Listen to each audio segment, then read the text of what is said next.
அவங்க வந்து மடியில படுத்துக்கோ சொன்னதோ, ஊட்டி விட்டதோ, அந்த டைம்ல she was interested. Maybe he is the பர்சன்ற ஒரு தாட் இருக்கும். லவ்ன்றது சும்மா இல்ல, இட்ஸ் அ கமிட்மெண்ட். ஸோ இப்படி வரும்போது ஒரு சின்ன ஸ்ட்ரகிள் இருக்கும். அதுதான் சிலர் வந்து தெளிவா சொல்லிடுவாங்க, we need time to speak. ஆனா சிலருக்கு அது சொல்ல தெரியாது, ஹேண்டில் பண்ண தெரியாது. பட் இது லவ் தானான்னு எனக்கு தெரியல, இல்ல இது எனக்கு ஃப்ரெண்டா தான் தெரியுது அப்படின்ற மாதிரி அந்த இடத்துல மறுத்துடுறாங்க. My name is Dharani Sri and ஐடியில் இருக்கேன் and in a person TCS and almost like ஒரு more than 8 years of working experience. I was so playful. என்னை சுற்றி ஒரு கேங் எப்போவுமே இருக்கும். தரணி கேங் அப்படின்னே ஸ்கூலில் காலேஜில் கூப்பிட்ற மாதிரி தான் இருக்கும். இப்படியே தான் போயிட்டு இருந்துச்சு. And I had all my flaws and everything எல்லாமே கடந்து தான் வந்திருக்கும். அண்ட் நிறைய இஷ்யூஸ் லைஃப்பில், பர்சனல் லைஃப்பில் எல்லாமே போயிட்டு இருந்த டைமில் ஆல் ஆஃப் சடன் எல்லாமே okay it's going to be எண்டுங்கிறப்போ அப்பா உடம்பு முடியாமல் படுத்துட்டாங்க. அப்பாவுக்கு உடம்பு முடியாமையே ஒரு 1 year போச்சு, which is a very tough time in my லைஃப்னு சொல்லலாம் எனக்கு, அம்மாவுக்கு எங்கள் வீட்டிலன்ட்டு. ஏன்னா அம்மா 1 year அப்பா கூட ஹாஸ்பிட்டலில் மட்டுமே இருக்கணும். அவங்களோட இன்கம்னும் எதுவுமே கிடையாது. அண்ட் பிரதர் அப்போ இன்னும் ஸ்கூலுக்கு படிச்சுட்டு இருந்த டைம். ஸோ என்னோட இன்கமும் வெரி மச் லெஸ்.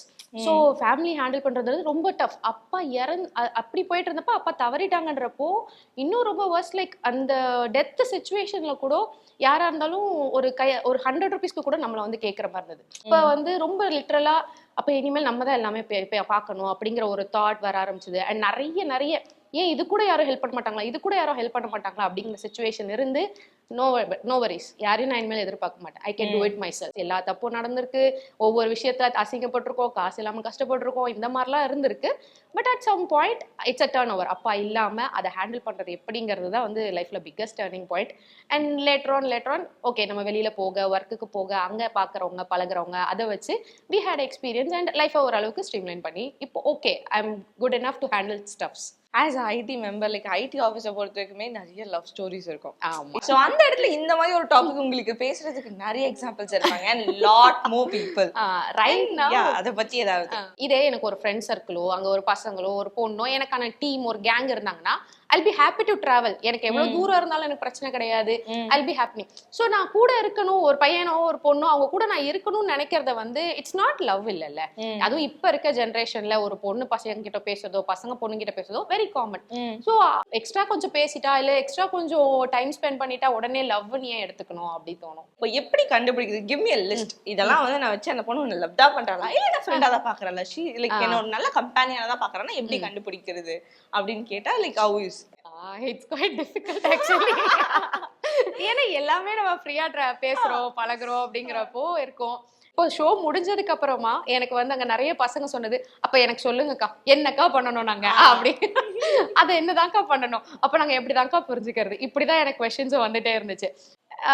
என்ன சொல்றது, there will be like certain limits. இப்போ ஒரு பொண்ணுக்கு இன்னொரு பொண்ணுக்கு வித்தியாசம் இருக்கு. இப்போ நீங்க வந்து ஒரு என்ன சொல்றது, ஒரு சென்சிட்டிவான கேர்ள் டக்குன்னு வந்து அவுட்கம் வெளியில வரமாட்டா, அவளுக்கான சர்க்கிள்ல மட்டுமே இருப்பா அப்படிங்கிற பொண்ணுன்னா நம்ம ஒரு லிஸ்ட் சொல்லலாம். லைக் அந்த பொண்ணு பேசினாலே இப்படி, இல்லை உன்னை தொட்டு பேசுறா, உன் பக்கத்துல நினைக்கிறா, இப்படி ஏதாவது நம்ம சொல்லலாம். இதே ஒரு கேஷுவலா பேசுற பொண்ணுகிட்ட அப்படி சொல்ல முடியாது.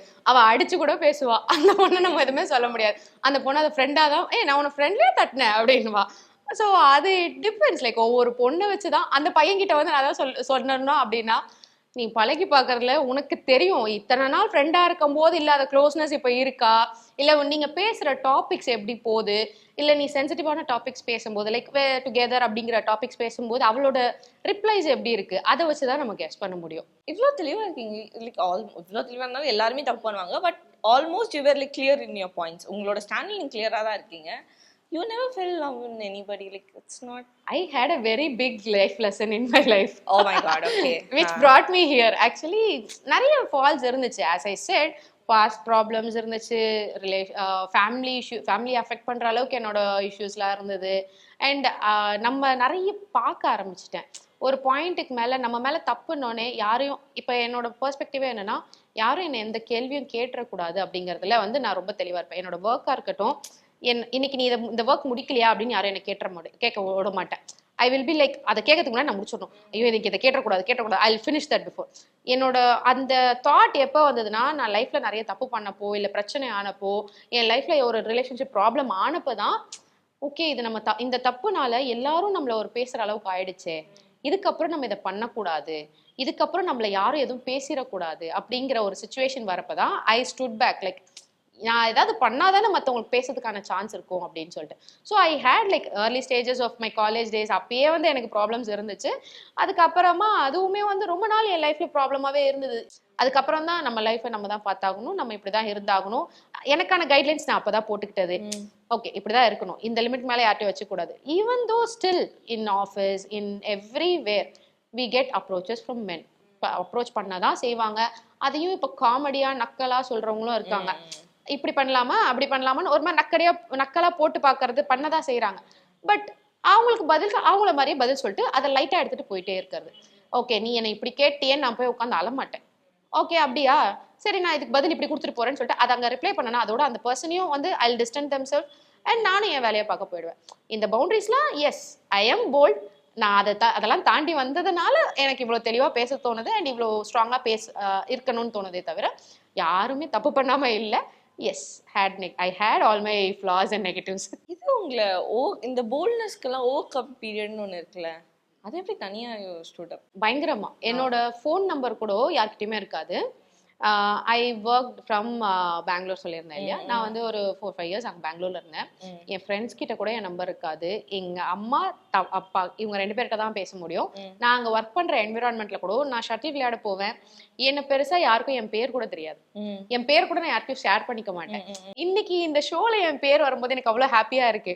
பட் ஒரு டைம்ல என் பேர் கூட வெளில தெரிய வேணாம், எனக்கு எந்த பப்ளிக் சோஷியல் அக்கௌண்ட்ஸும் இல்லாம இப்படிலாம் நான் இருந்திருக்கேன். இந்த பிரேக்கப் ஃபேஸ் இல்லைன்னா வந்து நம்ம மூவ் ஆன் ஆகுற டைமோ இல்லை லெட் கோ பண்ற டைம்னு வச்சுக்கலாம். லெட் கோ பண்ற டைம்ல மென்ஸ் வந்து அது ரொம்ப ஆர்ப்பாட்டமா பெருசா அது ஒரு ட்ரிங்க் பண்ணியோ இல்ல சோஷியலைஸ் பண்ணியோ ஏதோ ஒன்று பண்ணி தேல் ஷோயிங் இட் வெரி குட். ஏன் அது உமன் வந்தா தேல் going in a silent mood? Actually அப்படியே டவுன் ஆயிடுறாங்க. அதை அப்படியே சைலண்டா கூட முடிக்க முடியாது. நான் நம்மள மாதிரி ஆளுங்க சைலண்டா இருந்தா கூட வீட்டுல கேட்பாங்க, ஏன் ஒரு மாதிரி உம்முன்னு இருக்க, ஏன் இப்படி இருக்க, ஏன் டல்லா இருக்க. ஒரு பாயிண்ட் ஆஃப் டைம்ல நல்லா சிரிச்சு பேசிட்டு இருந்த நம்ம ஒரு சைலண்ட் மோட் போனாலே வீட்டுல நோட்டீஸ் பண்ண ஆரம்பிச்சுருவாங்க, என்னாச்சு ஏதாச்சுன்ற ஒரு கேள்வி வரும். அண்ட் சைலண்ட் மோட் போறதா இருக்கட்டும் இல்ல நம்மள அதை வந்து நம்ம சட்டலா கொண்டு போறதா இருக்கட்டும், நம்ம வந்து நம்மளை சுத்தி இருக்க சரௌண்டிங்ஸ் அப்படி. இப்ப பசங்க வீட்டுக்குள்ள ஒரு மாதிரி இருப்பாங்க, வீட்டுல இருந்து வெளியில வந்துட்டா ஒரு மாதிரி பிஹேவ் பண்ணுவாங்க. அதேதான் பொண்ணுங்களுக்கும் இல்ல சொல்லல. பட் நம்ம வந்து எண்ட் ஆஃப் த டே வீட்டை பத்தியும் யோசிச்சுக்கிட்டே இருப்போம். ஒரு ஃபேமிலிக்குள்ள நம்ம இருக்கோம், இந்த சர்க்கிள்ல இருக்கோம், நம்ம இவங்க கிட்ட சொன்னா இவங்க எப்படி எடுத்துக்குவாங்க. இப்போ ஓகே அம்மா அப்பா எல்லாருமே வந்து ஃப்ரீயா பேசுறாங்க. ஒரு சிலர் வந்து அப்பா அம்மா கிட்ட கூட ஷேர் பண்ண முடியாது, ஃப்ரெண்ட்ஸ் கிட்டயும் ஷேர் பண்ண முடியாது. அதான் சொல்றேன், ட்ரஸ்டபிள் ஃப்ரெண்ட்ஸ்னு 1-2 பேருக்கு கிட்ட அதை மட்டும் தான் நம்ம ஃப்ரீயா சொல்ல முடியும். அவங்களும் அதுவும் வந்து ஒரு ஃப்ரெண்டு நம்மளை ஜட்ஜ் பண்ணிடுவாங்களோன்ற ஒரு பயம் இருக்கும். ஐயோ நம்ம பண்ணது தப்போ, இத்தனை நாள் நம்ம வந்து ஒன்னா ஜாலியா இருந்துட்டு எதை அது மூவ் ஆன் ஆகுறப்போ அந்த எம்டினஸை வந்து ஷேர் பண்ணாலும் ஏன் இப்ப என்ன அதனால அப்படின்னு வந்து அதை வந்து லைட்டா வெளியில இருந்து பாக்குறவங்க ரொம்ப லைட்டா கேட்பாங்க. அந்த எமோஷன் கோ த்ரூ பண்றவங்களுக்கு தான் அதோட ஃபீல் அண்ட் அந்த ஒரு சிச்சுவேஷன் புரியும். So it depends. லைக் அதை வந்து மென்னால வெளியில ஈஸியா காட்டிட முடியுது, நம்மளால காட்ட முடியாது, வீட்டுக்குள்ளேயே ஓடிடுற மாதிரி இருக்கு. இவ்வளவு நேரம் உங்களோட முகத்துல நான் சிரிப்பை மிஸ் பண்ண ஒரு கொஸ்டினுக்கு ஒரு ஆன்சருக்கு லைக் சிரிப்பை மிஸ் பண்ண இடத்தையும் நான் பார்க்கல. ஆனா இந்த ஃபேஸை பேசும்போது டோட்டலி ஷட் டவுன். இந்த டைம் நான் வந்து அதுக்கப்புறம் ரீவிசிட்டே பண்ணல. ஓகே யோசிக்க கூடாது, அதெல்லாம் நம்ம தாண்டி வந்துட்டோம், we are in a good shape now, we are shaping our life now அப்படிங்கிற மாதிரி. ஆனா இப்போ அதை பத்தி எல்லாம் பேசும்போது ஐ லிவ் தட் மொமெண்ட் அப்படிங்கிற மாதிரி அந்த ஒரு தாட், வேற ஒன்றும் இல்லை. அதெல்லாம் தாண்டி இவ்வளவு தாண்டி வந்திருக்கோமா நம்மன்னு எனக்கே ஒரு thought. You said like guilty, அப்பாவுக்கு நடந்த விஷயம் நானா இருக்கணும் அப்படின்னு ஒரு கில்ட் இருக்கு. அந்த கில்ட் உங்களை எந்த அளவுக்கு கொன்னுச்சு? Like oh my God. Actually என்னாச்சுன்னா, அப்போ காலேஜ் டேஸ்ல அப்பா தான் கூப்பிட வருவாங்க வைப்பாங்க. அப்பா வந்து ஒர்க் வந்து பிஸ்னஸ் தான் பண்ணிட்டு இருந்தாங்க, சின்னதாக கூலி வேலை அந்த மாதிரி தான் பார்த்துட்டு இருந்தாங்க. அப்படி பண்ணும்போது எனக்கு காலேஜ் கூப்பிட வரதுக்கே ஒரு 1/2 hour to 45 minutes ஆகும் வர போக. விச் இஸ் எனக்கு வந்து ஆஃப்டர்நூன் காலேஜ்ன்றப்போ இந்த வெயிலில் வந்து போகிறது அதுவே வந்துங்க அவங்களுக்கு செட் ஆகாது. அண்ட் லன்ச் டைம்லாம் வந்து ஸ்கிப் பண்ணிடுவாங்க. எனக்கு அந்த காலேஜ் டேஸில் சில ப்ராப்ளம்ஸ் நான் ஃபேஸ் பண்ணலை அப்படின்னா அவருக்கு இந்த சிச்சுவேஷன்ஸ் இருந்திருக்காது. லஞ்ச் ஸ்கிப் இருக்க மாட்டாங்க, ஒரு டேப்லெட்ஸ் ஒழுங்காக எடுத்திருப்பாங்க அப்படிங்கிற ஒன்று. இன்னொன்று, இந்த ப்ராப்ளம்லாம் வரவும் அப்பாவோட தாட் என்னன்னா, இப்போ நான் இருந்து மட்டும் என்ன பண்ண போகிறேன் உன்னால அப்படிங்கிற மாதிரிலாம் பேச ஆரம்பிச்சிட்டாங்க. ஸோ அது வந்து அதனாலேயே வந்து நம்ம என்ன சொன்னாலும், நம்ம ஒரு ஹெல்த் இஷ்யூஸ் வந்தாலும் நம்ம பேசுறதுக்கு வந்து அங்கே சான்ஸே இருக்காது, அப்பாவை பார்த்துக்கணும் அப்படிங்கிற ஒரு தாட். ஸோ அப்போ வந்து எல்லாமே இப்போ நம்மளால் தான், நம்ம ப்ராப்பராக இருந்திருந்தா இன்னைக்கு எக்ஸ்ட்ரா டைம் அப்பாவோட ஸ்பெண்ட் பண்ணியிருக்கலாமோ. எனக்கு வந்து நான் ரொம்ப அதான் சொல்றேனே, அப்பாவோட பொண்ணுதான். ஏன்னா he gives me freedom of everything. நீ எதுனாலும் பண்ணு. ஒரு வண்டி ஓட்டுறமா ஓட்டு, சைக்கிள் ஓட்டுறியா ஓட்டு, நீ பண்ணணும், நீ என்ன பண்ணணும்னு நினைக்கிறியோ யூ கேன் டூ இட், அவ பண்ணுவா அப்படின்னு எங்க அம்மா கிட்டே பேசுறது அப்பா மட்டும்தான். அதனால எனக்கு அப்பாவை வந்து அந்த கில்ட் வந்து இட் வாஸ் லைக் ஒரு 1.5 years or 2 years லைக் லிட்ரலா யார்கிட்டயும் பேச மாட்டேன், அமைதியாவே இருப்பேன்.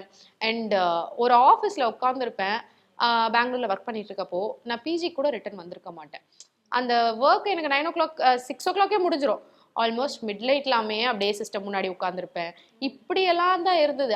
அப்புறம் வீட்டில் சொல்லி சொல்லி அழுது அந்த அழுது டைம் பீரியட் அதுதான். அப்பா இல்லாமல் அழுது அதை ஓவர் கம் பண்ணேன் சீரியஸாக சொல்லணும்னா. What will say to women's, like நீங்க தப்பான ஒரு விஷயம் சூஸ் பண்ணிட்டீங்கன்னா அதுல இருந்து வெளியே வராம அதுலயே ஸ்டக் ஆறவங்களும் இருக்கலாம். வாட் யூ அட்வைஸ் என்ன கொடுக்குறீங்க? Actually select the right person. நீங்க வந்து இப்போ உங்களுக்கான நிறைய ஸ்பேஸ் இருக்கு, உங்களுக்கான நிறைய டைம் இருக்கு, you can select the right person. But அப்படியும் தப்பா சூஸ் பண்ணிட்டா handle it carefully and leave that person. அவங்களோட ஒரு கனெக்ட் ஆயிடுச்சுன்றதுக்காக அவங்க பண்ற டாக்ஸிசிட்டிலாம் நம்ம தாங்கிக்கணும்னு கிடையாது. அவங்களுக்கு பேசி புரிய வைங்க. இல்லையா take your parents help, take your families help. உங்களோட ஃப்ரெண்ட்ஸ் யாரோ அவங்க கிட்ட எக்ஸ்பிளைன் பண்ணுங்க, எனக்கு இந்த மாதிரி இருந்துச்சு, I connected with him with her, but அவங்களோட இப்போ எனக்கு செட் ஆகல, அவங்களோட எனக்கு பிடிக்கல, அவங்க பண்றது எல்லாமே எனக்கு இப்போ தப்பா தெரியுது அப்படின்னா அதை ஹேண்டில் பண்ண மெச்சூரா ஹேண்டில் பண்ணுங்க. எப்படியும் முடியலையா take someone help, it's not wrong. Everybody is going through something. யாரா இருந்தாலும் அவங்க லைஃப்ல ஒரு சில பிரச்சனையை பார்க்காம வரவே முடியாது. ஒரு லவ் தப்பாயிடுச்சு, செகண்ட் லவ் சூஸ் பண்றேன் அண்ட் அது நல்லபடியா தான் சூஸ் பண்ணீங்க, அவங்க ரைட் பர்சன் தான். இந்த 1 2 லைக் அந்த கவுண்டா பாக்குறாங்கல்ல, அதை எப்படி பாக்குறீங்க? அது இப்பெல்லாம் வந்து கவுண்ட்லாம் யோசிக்க முடியாது. பிகாஸ் எப்படி சொல்றது, நான் வந்து இவனை விட்டுட்டேன், அவன் கூட போயிட்டேன், அதெல்லாம் சொல்ல முடியாது. அவங்கவுங்களுக்கு என்னென்ன ப்ராப்ளம்ஸோ அவங்கவுங்க என்னென்ன கோ த்ரூ பண்றாங்கன்றது நம்ம வந்து இன்னொருத்தரோட ஷூஸ்ல இருந்து பார்த்தா தான் அவங்களோட லைஃப் ஸ்டைல் தெரியும்னு சொல்லுவாங்க. ஸோ அது அப்படிதான். So don't worry about the count or don't worry about someone says what. உங்களுக்கு என்ன தோணுது, நீங்க என்ன பண்ண முடியும், இல்ல மத்தவங்களை குவெஸ்சன் பண்ணாம இருக்கிறதுக்கு என்ன பண்ண முடியும், அதை பண்ணலாம்.